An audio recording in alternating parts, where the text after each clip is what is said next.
তাকিয়ে থাকেন।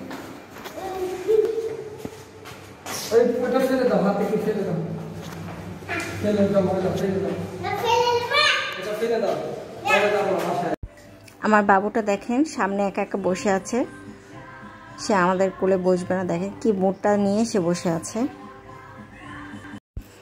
এই তো আমরা যাচ্ছি সাভার বাজার রোড জনতা ব্যাংকের ওখানে। আমাদের এক হোমিওপ্যাথি ডাক্তার থাকে, ডাক্তার আশরাফুল, তার ওখানে যাচ্ছি। আমার ছেলে একটু অসুস্থ, তো ভাবলাম যে আমি একজনের কাছ থেকে ওষুধটা খাওয়াই, দেখি যে আসলে ওর কী অবস্থা হয়। তো যার কারণে আমরা কষ্ট করে আসলে ওখানেই যাই, ওখানে গিয়ে ওকে দেখিয়ে ওষুধ নিয়ে আসি। তো ওষুধ শেষ হয়ে গেছে, তাই আবার যাচ্ছি। এবার গিয়ে একটু বেশি করে নিয়ে আসবো ভাবছি, ইনশাল্লাহ দেখা যাক। তো আমরা এই যে দিয়াবাড়িতে চলে এসেছি, তাই ভাবলাম আপনাদের সাথে একটু শেয়ার করি। এই যে এই জায়গাটা কিন্তু আমার খুব ভালো লাগে, সারি সারি বিল্ডিং, সুন্দর লাগে দেখতে কিন্তু। তো এই তো আমরা বিকালের দিকে রওনা দিয়েছি, 3:30 4টার দিকে আমরা রওনা দিয়ে 3:30টার দিকে আমরা বের হয়েছি বাসার থেকে। তো এই তো আপনাদের সাথে একটু আমাদের জার্নিটা শেয়ার করছি। এখন কিন্তু আমরা বাসায় চলে যাচ্ছি। আমরা কিন্তু ডাক্তার দেখিয়েছি, ডাক্তার দেখিয়ে ওষুধ নিয়ে চলে আসলাম।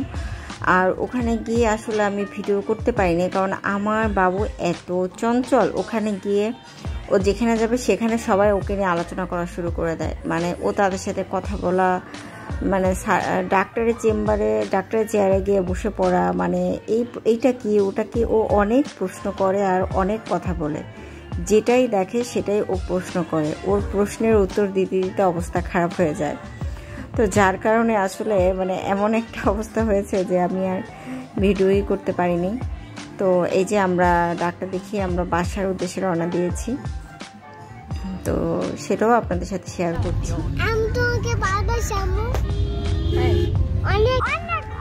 ঠিক আছে, সবই ঠিক আছে, বাট তুমি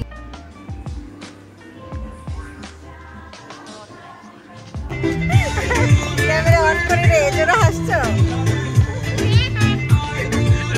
তো এই তো আমার ছেলে দেখেন খুব মজা করছে, আর ও বাইরে বের হলেই ও ভালো থাকে, বাসা থাকলে ওর মন খারাপ থাকে। এই তো আমরা যাচ্ছি ব্রিজটার উপরে, আর তখনই মনে হলো যে সামনে তো যে আমি আগে এই রাস্তাতে গিয়েছি, বাট কখনোই জানতাম না যে এখানে ক্যাফে আছে একটা, যে বুড়িগঙ্গার ওখানে। তো ওই যে তাকে দেখেন ওই যে আলো, এটা নাম যেন কি ভুলে গিয়েছি।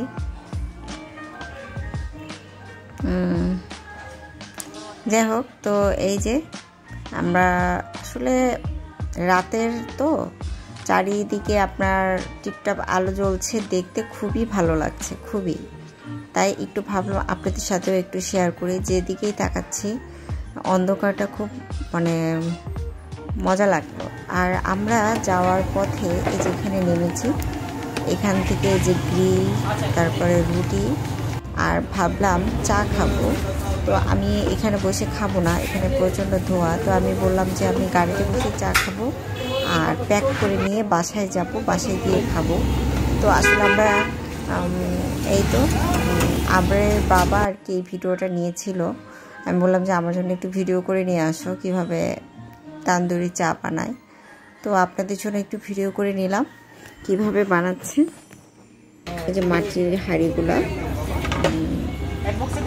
উঠিয়ে এক বক্সে দিয়ে গরম আছে এটা প্রচণ্ড। তো এই যে এইভাবে করে চা, এখন এটার মধ্যে চাগুলা ঢেলে দিচ্ছে, দিয়ে এই যে।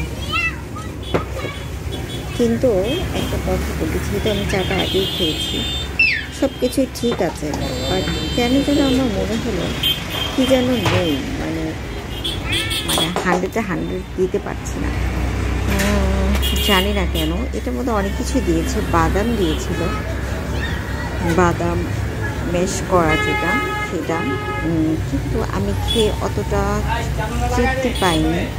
আবার আপনার দুধে সরও দিয়েছে, বাট আমি ততটা মজা পাইনি। সরি, খুবই দুঃখিত। যে ভালো ছিল, মানে আমি 100-এ 100 দিতে পারবো না, এই আর কি। আমার মনে হয় যে আরও কোনো মশলা দিলে খাবার মানে চাটা, তান্দুরি চাটা আরও বেশি টেস্টি হতো। যাই হোক, এই যে আমি গাড়ি থেকে নামিনি, চাটা খেয়ে আমরা আমাদের ব্যাগটা দিয়ে দিলেই আমরা চলে যাব। আর আপনাদের আমি যে তান্দুরি আর রুটিটা নিয়েছি সেটা কিন্তু আপনাদের সাথে শেয়ার করতে পারিনি, কারণ হচ্ছে আমরা গাড়িতে বসে খেয়ে ফেলেছি আর ভিডিওটাও নেওয়া হয়নি। তো এই যে চা খাচ্ছি, অবস্থা খুবই খারাপ। চাটা আর কি টেস্ট করছি, প্রচণ্ড গরম তো আপনাদের সাথে দেখাই। এই যে চাটা, এই যে বাদাম, এই যে দেখতে পাচ্ছেন এগুলো কিন্তু বাদাম। আর মানে আমি এটাকে মানে কত পার্সেন্ট দিব, আমার মনে হয় যে এটা 100-এ 30 কি 40 হবে, এরকম আমি দিতে পারবো। আর আমরা এই যে আমাকে বাসায় দিয়ে আবরের বাবা কিছু বাজার করে নিয়ে এসেছে।